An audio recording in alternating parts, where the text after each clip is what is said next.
Eh bien salut à tous, c'est Amnez, j'espère que vous allez bien. Moi pour ma part ça va nickel. Aujourd'hui les amis, on va se faire une vidéo sur une nouvelle espèce. Donc il s'agit de la Camponotus rufoglocus. Donc c'est une Camponotus qui est noire avec des magnifiques reflets. Comme vous pouvez les voir à l'écran, des beaux reflets dorés. Mais vraiment sur tout le corps. Et ça c'est vraiment sympa. Sinon bah là comme vous voyez il y en a deux. Donc deux pas forcément Gine, je ne sais pas encore. Donc là il y a la Gine c'est sûr. Plus soit une deuxième Gine, soit une princesse. Donc celle avec les ailes. Donc ça je ne sais pas encore, hein, on verra bien si je la vois pondre un jour. Il y a peut-être moyen que ça soit une Gine, après j'en ai aucune idée, hein. Donc je l'ai reçu comme ça. C'est une espèce qui vient de Thaïlande. Donc pour l'instant je n'ai pas énormément d'infos dessus. Donc je vais pas pouvoir vous en donner beaucoup pour l'instant.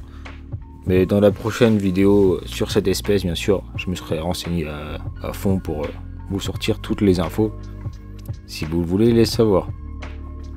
En tout cas là on a la Gine qui est accrochée à la princesse. Donc je ne sais pas pourquoi. Et c'est le côté comme ça, on dirait qu'elle lui fait un câlin ou je sais pas quoi. C'est assez marrant. Mais après ça ne dérange pas, de toute façon elle a envie, hein. Vous voyez bien, elle bouge les pattes, elle bouge les antennes. Ça il n'y a pas de souci à se faire. Sinon c'est une magnifique espèce, hein. Franchement je la voyais pas aussi belle.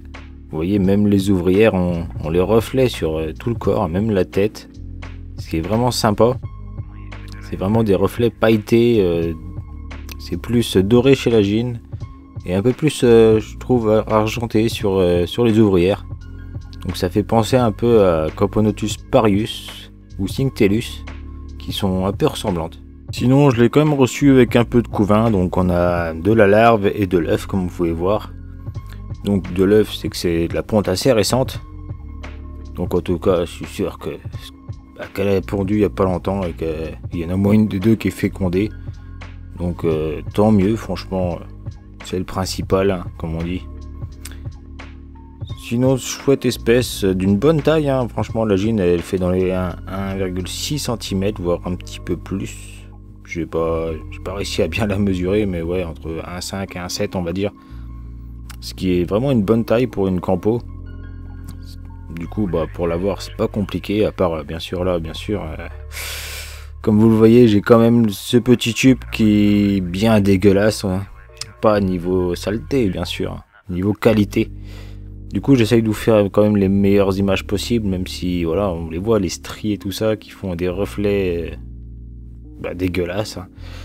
Donc ça je vais voir pour acheter des tubes de qualité parce que bon, on les connaît ces petits tubes d'une boutique espagnole, hein, qui sont vraiment merdiques pour faire des vidéos. C'est bien pour voir à l'œil nu, mais sinon voilà.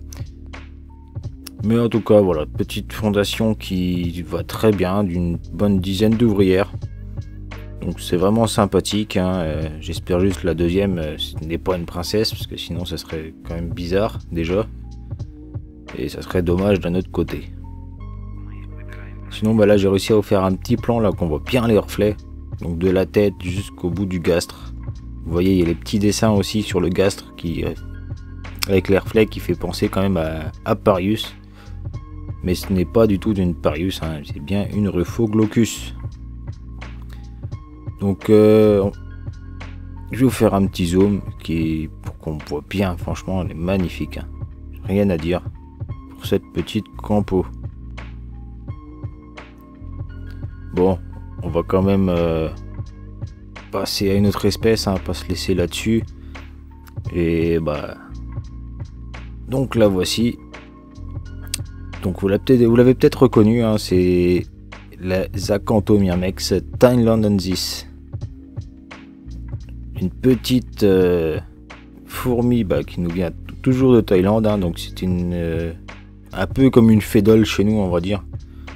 Donc c'était une petite espèce, et bon quand même plus grand qu'une fédole et beaucoup plus gros.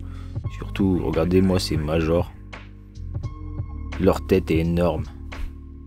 Et c'est ça qui fait un peu leur particularité. cas, voilà, une très belle espèce qui a plusieurs particularités quand même, hein, à part les majors avec une grosse tête. On peut voir la gine qui est juste en dessous des deux majors là, qui sont en train de la protéger. Bah, c'est hyper ressemblant avec la gine, les majors. Donc on verra mieux après, sous un nouvel angle, hein, car là, bah oui, encore un tube, oui. Il faut que je pense vraiment à me racheter des tubes en verre de qualité, parce que là c'est pareil, un tube en plastique un peu rayé, on ne va pas voir grand chose non plus.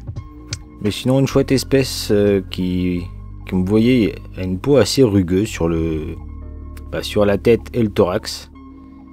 Et un gaz tout lisse avec un... Comment on appelle ça déjà? Un dégradé qui part vers le noir. Ce qui est vraiment sympathique avec une très très belle couleur, moi je dis. Un beau petit marron assez foncé. Donc là, on va quand même mieux voir la gine qui est juste en haut. Donc on voit bien la différence avec les majors qui, eux, n'ont pas le gros thorax entre la tête et le gastre. Ce qui est vraiment... c'est vraiment, comment dire, particulier, hein, comme espèce. On n'en voit pas souvent des espèces comme ça. À part bien sûr celle-ci, hein, un peu les fédales thaïlandaises, hein, comme je les appelle. Mais elles sont vraiment sympathiques. Elles sont pas molles du tout, hein. Elles arrivent quand même à courir, à bien bouger. Elles ont quelques petites particularités ainsi que la couleur, et bien sûr les gros majeurs, elles ont aussi des épines. Donc des épines qui sortent du thorax vers l'arrière. Donc je vais essayer de vous faire ça sur la petite ouvrière là qu'on voit là. Ce qui n'est pas facile avec ce tube, comme encore une fois il faut que je m'en rachète. Donc regardez-moi les épines qui sortent comme ça de derrière le thorax. C'est vraiment sympa.